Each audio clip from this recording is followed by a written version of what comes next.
Everybody,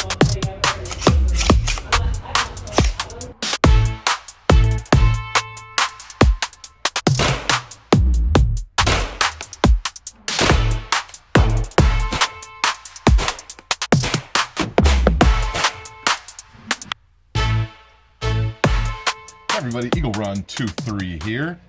Been a while since I've been out here at the workbench, and there's a couple things that I need to do, but there's something that I want to do first.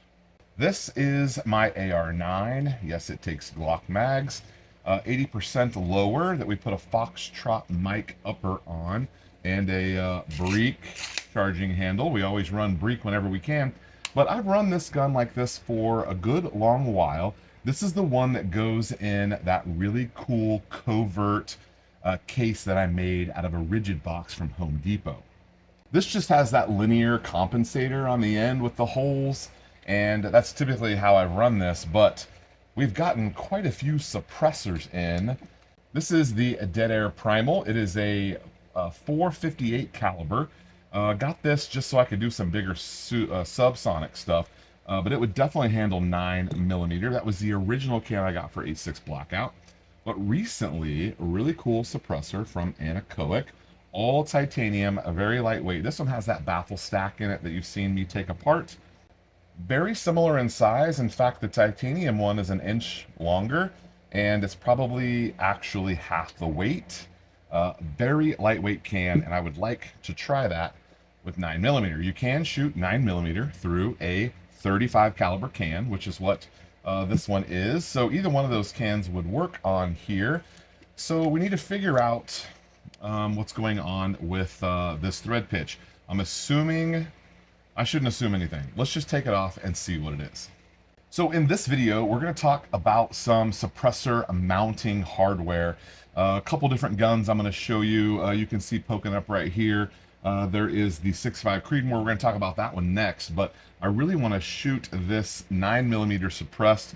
If you've never shot 9mm suppressed before, it is like batting practice on the softball setting. It is unbelievably fun. The recoil impulse, all of those things, just super desirable. You've heard me say it before. I'm not shooting anything unsuppressed again. I finally have enough suppressors that I can make that dream a reality, and so we're going to do it. Suppressed everything. Let's see if we can figure out what this thread pitch is. This is the Ultradyne. Love this compensator. Unfortunately, can't run a suppressor with it. It goes on, but that is not the right thread pitch. So it looks like it is 1/2 inch, but it's not 1/2 by 28. I might need to Google this real quick. All right, it is in fact 1/2 inch by 36. So let me see if I have a 1/2 by 36. Ooh, I do. Okay, great. I'm a big fan of Breek. They make all sorts of great muzzle devices, flash hiders, stuff that you can go directly to suppressors, or stuff that if you're not going to do the Breek lock, you can just have a good solid muzzle brake. They're not expensive, and it's my go-to choice for a lot of my suppressor mounting hardware. But they did not have a 1/2 by 36, so we had to pick up something from Kaw Valley. So here is an end cap for a suppressor, and it is 1/2 by 36. I think that's what this is. It is perfect. There is a fair amount of standardization in the threads on the end of your muzzle. Most of your 5.56 guns are going to be 1/2 by 28. When you go up to 6.5 Creedmoor, Grendel, things like that, you'll get a couple of other options.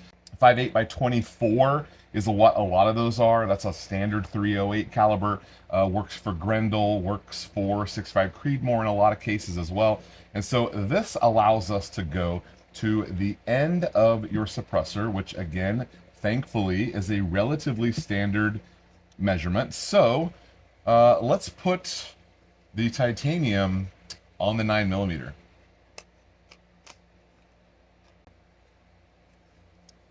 Even though the suppressor is twice as long as the barrel, we're left with this. You don't feel it on the end at all. This is going to be really quiet. We're gonna go test this really quickly. I'm wanting to take off the AT3 Tactical.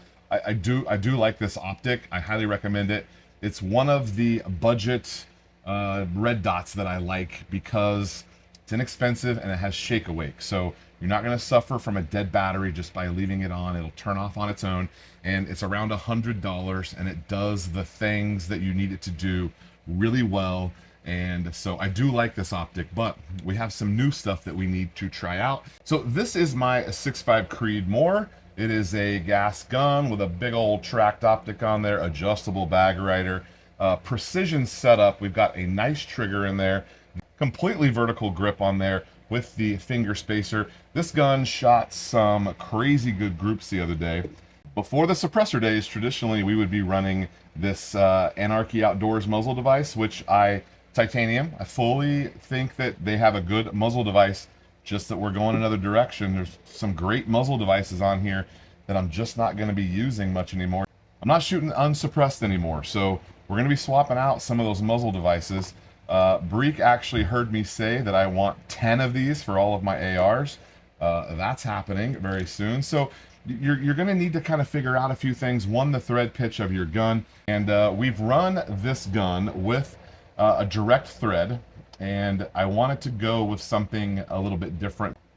So I have run both the Dead Air Primal, and you saw a video where, or where's it? Oh, and you saw a video where I ran the 35 cal from Anechoic on there. Really great at suppressing 6.5 Creedmoor, but there is a 6.5 dedicated suppressor that we have, and that is the Jumbo Shrimp from Q LLC. This is a 6.5 caliber can.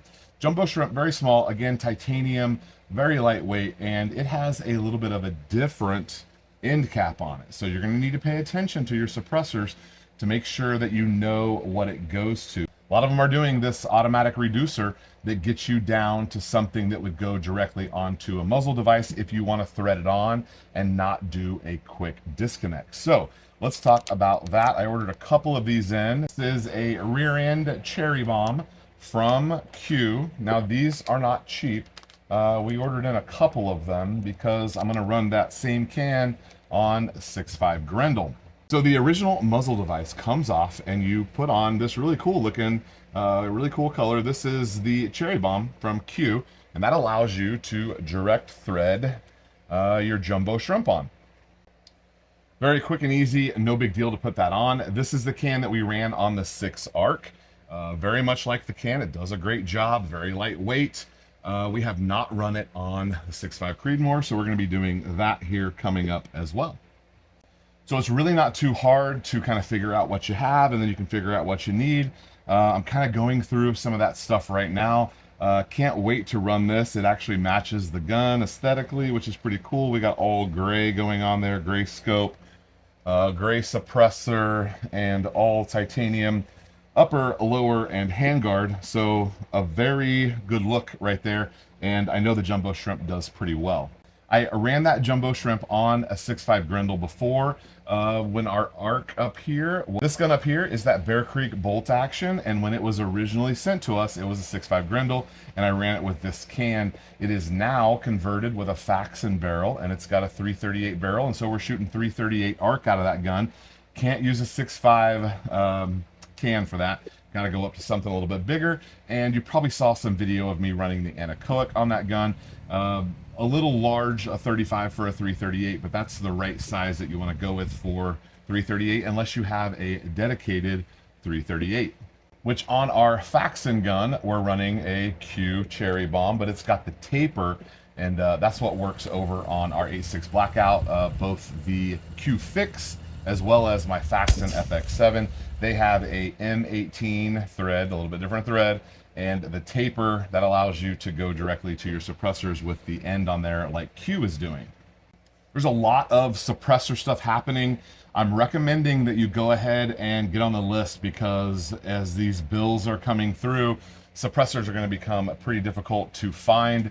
I recommend you go ahead and get one on the list. Some of them, production is out there.